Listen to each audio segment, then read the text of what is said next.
Olá, muito prazer, eu me chamo Débora da Nóbrega e caso você não me conheça, eu sou especialista em administração financeira, analista comportamental e tenho diversos outros cursos. Eu sugiro que você me acompanhe nas redes sociais, @Débora da Nóbrega, que lá, enfim, eu conto toda a minha história para que você me conheça um pouco melhor. Mas eu acredito que se você chegou até aqui e comprou meu curso, alguma coisa sobre mim você deve saber. Então não vou ficar te enrolando muito e vamos direto para o que interessa. Antes de começar a falar sobre organização, é importante que eu explique como que funciona o nosso cérebro, para que você entenda como que você vai aprender e conseguir absorver da melhor forma este conteúdo. Então vamos lá.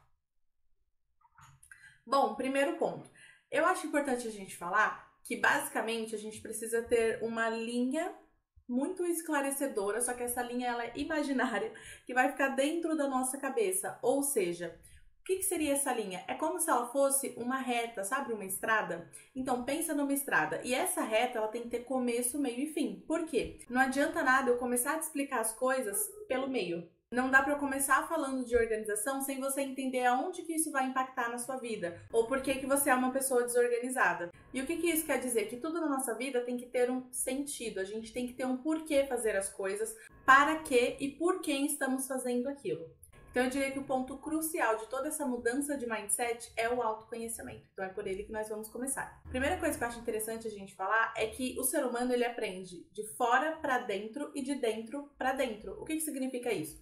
Eu aprendo quando alguém me ensina, quando eu observo o outro, quando eu analiso e vejo os erros do outro, quando eu vejo que alguém passou por alguma situação da qual eu posso aprender com aquilo e assim sucessivamente. E o que seria o de dentro para dentro? Quando eu passo por alguma questão, por alguma coisa, enfim, que eu paro e eu reflito sobre aquilo. Geralmente, quando isso acontece, nós passamos por coisas que são desagradáveis, são coisas que a gente sente vergonha, que a gente sente remorso, algo pelo qual a gente não quer passar novamente. Então a gente se recolhe, dá uma pensada, analisa tudo o que aconteceu e aprende a partir daquela situação.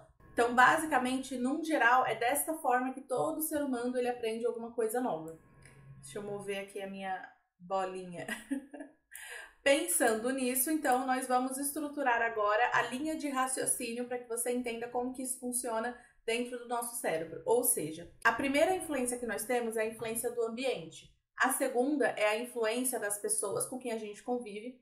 Depois vem as ideias, as ações e os resultados. Ou seja, essa é a construção, basicamente, da nossa psique. Então, vamos pensar numa situação hipotética. Se você está num ambiente onde as pessoas são todas negativas, elas só ficam fazendo fofocas, não tem nenhuma ideia que agregue valor nenhum, as ações delas são sempre as mesmas, elas não saem do lugar, o resultado delas, consequentemente, vai ser sempre o mesmo. Agora vamos pensar se você está no maior centro empresarial do país, na Vila Olímpia, por exemplo, na Paulista, né? Aqui em São Paulo. O ambiente é o quê? São todas as pessoas que estão focadas em crescimento, tem várias startups, as maiores empresas estão na Berrine, ali pela Vila Olímpia, enfim. Ou seja, o ambiente é um ambiente empresarial. As pessoas que estão lá estão em busca de crescimento profissional. As ideias giram em torno de toda uma economia que sustenta praticamente o país inteiro. As ações são de acordo com essas ideias e os resultados são grandiosos, obviamente. Como eu disse, é o maior centro empresarial do país, ou seja, o resultado de um único centro empresarial é maior do que todo o resultado do resto do país. E isso acontece em todos os âmbitos da nossa vida, seja ele profissional, seja ele pessoal, em tudo nós sofremos esse tipo de influência. E uma coisa que eu costumo falar muito é que aprender é o que vai garantir o seu sucesso. Porque o que você sabe te trouxe aonde você está agora e o que você não sabe é o que vai te levar para onde você ainda não chegou. Ou seja, você tem que aprender aquilo que você não sabe para atingir o resultado que você quer. Então, pensando em tudo isso, a primeira coisa que eu quero que você responda é: quem sou eu? E você não precisa responder isso daí para mim, você precisa responder isso para você. Por quê? Porque não adianta nada você virar para mim e falar assim: eu preciso ter mais produtividade, eu preciso me organizar mais, eu preciso melhorar a minha gestão de tempo. Se você não sabe o básico sobre você mesmo, se você não sabe o porquê que você está fazendo aquilo, para qual finalidade você está fazendo aquilo. As coisas vão simplesmente parar de fazer sentido se você não tiver, de fato, um motivo concreto, muito claro e tudo estabelecido dentro da sua mente do porquê que você está fazendo todas essas coisas. Então, respondendo essa pergunta, eu já respondi para que você consiga utilizar como base. Eu, Débora, né, sou uma pessoa organizada, sou muito coração em relação às minhas relações pessoais. No entanto, no trabalho eu sou uma pessoa muito mais racional, sou uma pessoa proativa, autodisciplinada, criativa e compromissada em algumas áreas da vida, não são em todas as áreas da vida, porque eu não sou disciplinada, por exemplo, com a minha saúde hoje. Sou sonhadora, tenho um perfil um pouco mais sério, eu costumo dizer que eu não sou a pessoa que faz a piada, eu sou a pessoa que ri da piada. Eu amo ficar com a família e com os amigos, eu sou viciada em série, se deixar assim eu não vivo, não faço outra coisa. Eu sou a pessoa do vamos. O que significa isso? Que eu não sou a pessoa que marca o rolê. Eu sou a pessoa que é convidada e fala... A pessoa fala, vamos? Eu falo, vamos. Eu sou essa pessoa. Eu odeio mentiras e eu amo estudar e entender sobre pessoas. Calma que eu já vou fazer todos os links para que você consiga entender aonde que impacta tudo isso.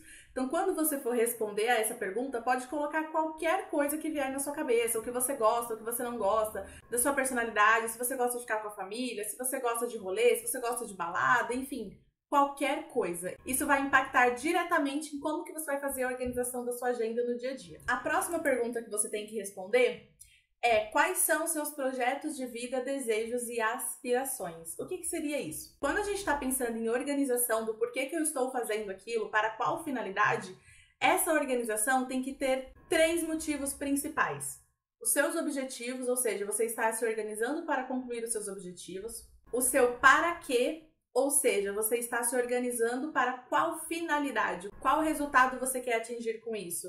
E o porquê. Por quem que você decide melhorar e fazer as coisas que você está fazendo hoje. Esses 3 pilares são os pilares que regem a nossa vida, basicamente. Então, no meu caso, os meus objetivos de vida são me casar, ter filhos, ou seja, constituir a minha família, viajar o mundo, ser palestrante, rodar o Brasil inteiro dando palestras, comprar uma casa muito grande, porque eu sou apaixonada por casa, acho a coisa mais linda, aquelas casas gigantescas, aquelas portas enormes, e ter uma Audi. Não me pergunte, é uma história muito longa que eu conto, enfim, uma outra situação, mas enfim, eu sempre fui apaixonada por Audi, eu quero muito um dia ter uma Audi. E qual que é a importância de saber tudo isso? Porque quando bater aquele desânimo, quando você pensar assim, cara, por que eu tô fazendo as coisas que eu tô fazendo? Você tem que se lembrar que você está fazendo tudo isso pelos seus objetivos, para atingir aquilo que você quer conquistar. E aí nessa hora você pode até pensar, cara, mas meus objetivos estão muito longe. Calma, eu vou te mostrar como que você vai construir tudo isso na prática, um plano de fato, um planejamento concreto para que você consiga atingir, seja comprar uma Audi, ter uma casa gigantesca, que são coisas mais grandiosas, até as coisas mais pequenas, vamos se dizer assim, em questão monetária, entre outras coisas.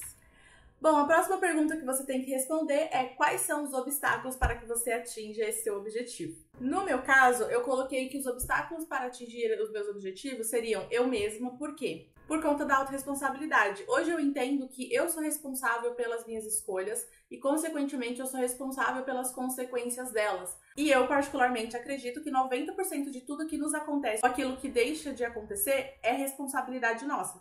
Então, eu coloquei que eu mesma sou um obstáculo para que isso não aconteça, caso eu não faça a minha parte.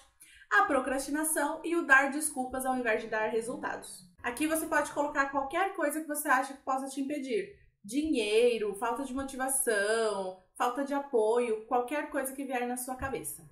Depois disso, cite as 5 coisas que são as mais importantes para você. Lembra que tudo que a gente está fazendo tem que ter um sentido? E aqui você pode citar pessoas, você pode citar coisas, enfim, coisas não materiais, materiais e assim sucessivamente. Então, no meu caso, o meu trabalho, a minha casa, a minha família, os meus estudos e a minha paz. Ou seja, se a gente volta no slide anterior, a gente entende que boa parte dos meus objetivos estão relacionados a trabalho. Um deles é conquistar a minha casa própria, outro seria construir a minha família, assim sucessivamente. Ou seja, todo quebra-cabeça, ele se encaixa. E quando a gente começa a montar o quebra-cabeça de forma que nos traga clareza, isso faz com que todas as coisas que a gente faça a partir daí façam mais sentido, que é aquilo que eu comentei lá no começo. A gente precisa de uma estrada, onde essa estrada tenha começo, meio e fim, só que isso vai estar dentro da nossa mente. E esse seria o começo, o porquê, o para quê e por quem que a gente está fazendo todas essas coisas. E por fim, cite 3 pessoas das quais você se inspira. Por quê? Porque basicamente essas pessoas dizem muito sobre você. Pode ser pessoas que são famosas, pode ser pessoas que são do seu círculo social, da sua família, o seu noivo, seus amigos.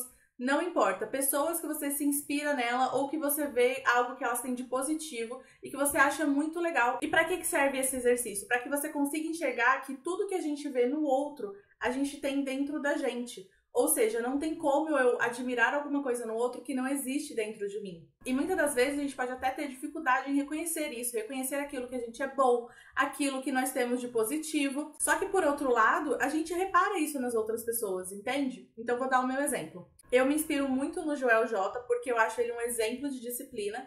E como eu tinha mencionado nos primeiros slides, eu até tenho disciplina em algumas áreas. Ou seja, ele é uma pessoa da qual eu quero me inspirar cada vez mais, para que cada vez mais eu me aproxime dele, que eu tenha mais disciplina assim como ele. A Boca Rosa, porque eu acho uma mulher extremamente estrategista. Gente, ela é muito estrategista.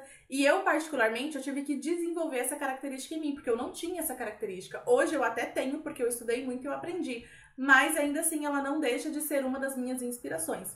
E a Lara Nesteruk, porque, cara, que mulher, hein? É um exemplo de esforço e de superação de vida. Então, pra mim, assim, ela é meu chuchu, beleza? Ela costuma se referir ao Jordan Peterson como pai Peterson, né? E eu falo que ela é a mãe Lara. Porque eu gosto muito dela e eu acho ela, assim, uma mulher muito sábia e uma profissional inspiradora, assim, demais. A história dela, pra mim, é surreal. Só que, por outro lado, quando eu paro pra analisar mais profundamente, por exemplo, em relação aos arquétipos, o meu arquétipo é o arquétipo do sábio. Ou seja, eu acho ela uma mulher sábia e o meu principal arquétipo é o arquétipo do sábio, que é aquilo que eu comentei, do que a gente só vê no outro que tem dentro de nós mesmos. E também a minha história de vida também é uma história de muita superação. Ou seja, é por isso que faz com que eu me conecte com ela. Então, quando você pensar nos seus ídolos, lembre-se que tudo aquilo que você admira neles, que você se inspira, você já tem dentro de você, que são coisas que ou você ainda não conseguiu enxergar ou que você precisa desenvolver um pouco mais. Então, antes de finalizar essa aula, eu gostaria de deixar aqui uma frase de Arthur Bender. Acho que é assim que fala o nome dele, não tenho certeza. Mas que ele diz o seguinte: é possível chegar lá, não importa de onde você esteja, desde que você queira ir e saiba para onde, desde que tenha atitude e coragem para mudar. Faça todos esses exercícios com calma, reflita sobre tudo e responda com sinceridade para você mesmo. Isso vai clarificar a sua mente de uma maneira que vai fazer total diferença nas próximas aulas. E mais pra frente você vai entender o porquê.